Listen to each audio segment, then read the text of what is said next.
ఇంట్లో నెగటివిటీ ఉందని తెలుసుకోవడం ఎలా? వాస్తు దోషాలంటే నెగటివిటీ బై డిఫాల్ట్ వస్తుందండి. ఎలా అంటే అండి, మన ఇంట్లో చాలా మందికి ఏందంటే ఇంట్లో బాగానే అదోలా ఫీలింగ్ వస్తుంది. లేకపోతే ఇంట్లో వాళ్ళకి దీర్ఘకాలం ఆ ఇంట్లోకి వచ్చిన తర్వాత డబ్బులు సరిగ్గా రాకపోవటమో, లేకపోతే రకరకాల రోగాలు రావటమో, హ్మ్. లేపోతే ఎప్పుడు ఏదో ఒక ఇబ్బంది సమస్యలు రావటము, ఇవన్నీ ఏందంటే బై డిఫాల్ట్ వాస్తు దోషాలు ఉన్నట్టే లెక్క అండి.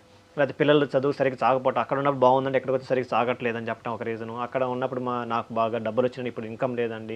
లేకపోతే సమస్యలొస్తున్నాయి, లేకపోతే పెద్ద పెద్ద ఖర్చులు పెరిగిపోతున్నాయి. ఇవన్నీ వాస్తు దోషాలే అండి. హ్మ్. వీటికేందంటే మనకేందంటే ఖచ్చితంగా చూడాల్సిందంటే అసలు దోషాలెక్కడున్నాయి? హ్మ్. మనందరికి తెలుసు దోషాలెక్కడున్నాయి. ఆ దోషాలు ఒకసారి మీరు కరెక్ట్‌గా చూసుకుంటే మీరే అరెస్ట్ చేసుకోవచ్చండి. హుహు. First and foremost.